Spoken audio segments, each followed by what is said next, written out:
Welcome back, everyone. So in the last video, I showed you an independent query. I just want to mention that inside of this application, I did not create a mutation for you. The reason why is because, unfortunately, in order for me to show you the playground, I had to set up a backend playground from scratch. As a result, if I created a mutation for you, then anybody would be able to store data inside a mutation or make modifications. And as a result, the course and the actual server would become inconsistent for all the different students as everybody was making mutations. But I do want to talk about how the mutations work inside of Apollo. So again, the format is pretty much the exact same. Nothing is that different with mutations and query. And that's what's really nice about GraphQL and Apollo, is that there is a very streamlined syntax that you have to know in order for you to work with it.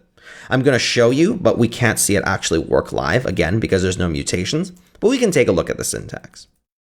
So the way it works is you're going to bring in the use mutation hook. And then let's say that we were setting some kind of category. What you would say is, again, you would make a set category GQL blob. And then inside, what you would add is the actual mutation. So this would be the object that you want to add. And instead of saying query, you would say mutation.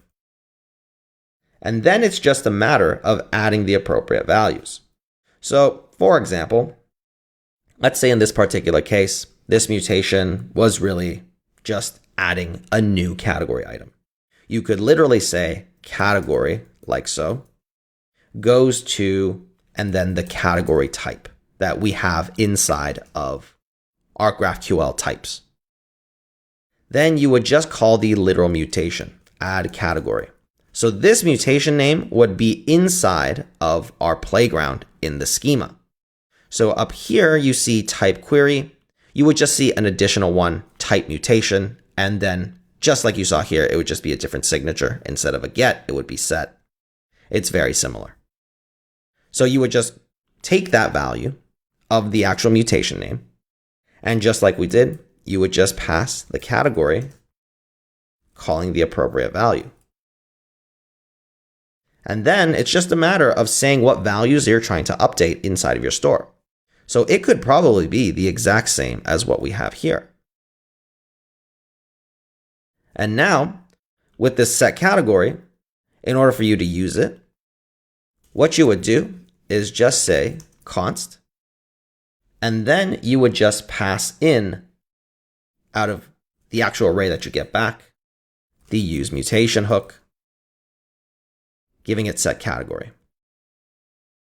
Then it's just a matter of naming the actual function that you get back. So this is a mutating function, because again, we're trying to pass it some data. So this would be add category. And then, as you can imagine, the second argument is the same as what you get here. So you get a loading state, you're getting an error, and then you get the data. So let's actually hide this for now so that we can just see this work. And this add category function is just a function that expects to receive an object where you pass it the variables. And then it's just a matter of matching the variable category, like so, to some category object that we're trying to store. So this object, of course, would be the literal object. And that's it. This will now generate the mutation for you. And then you'll see it inside of your actual backend if you were looking at your database. But also the data would come back. The loading values would change as it's loading the actual process of setting the value. If it's successfully set, it comes back with the data, and that's it. This is all the mutation is. So again, the signature is very similar. You're just really switching from mutation to query and from query to mutation. But everything else about the GraphQL querying language is very streamlined. So once you've learned it, you really now understand the majority of how to interact with GraphQL. Everything else is really just a matter of tweaking and playing with Apollo so that you might get a couple other additional features that might be helpful for you. One of them being the fact that, as we know, inside of our index.js, we are using the in-memory cache There are some other caching options, but the in-memory cache is 95% of the time the one that you want, because it's really just caching what's on that person who's using your application's local computer or local browser, essentially. So it's using their memory to cache those values for that session that they're active for. But that's it.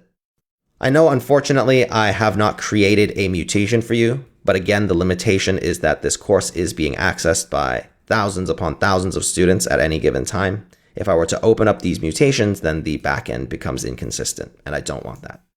But again, the signature is very similar, and that's mutations. So now that we understand mutations, let's finish up understanding GraphQL versus other versions of non-GraphQL applications. I'll see you in the next video.